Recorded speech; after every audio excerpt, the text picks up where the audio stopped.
There, thanks for having me. Well, we've been waiting for this white paper for quite some time now.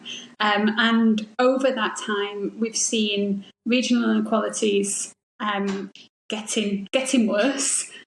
So, yeah, it's very welcome, but significantly overdue. And we're really interested to see what it contains.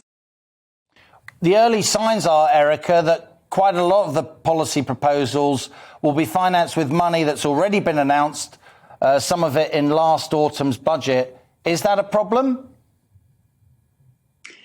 Well, I think that it presents a potential problem, yes, because some of our research highlights some of the differences in terms of what's being promised and what can actually be delivered.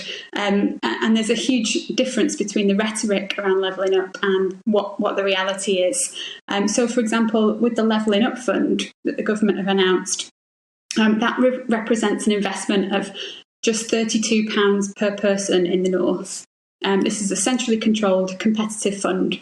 But if you compare that to the cuts to local authorities as a result of austerity over the last decade, that represents a drop in local council spend of £413 per person in the north. So if we're not going to see any more money, then there's a huge discrepancy there between what's being promised and what cuts we've seen over the last few years, and that's had those cuts have had real impacts on people's lives.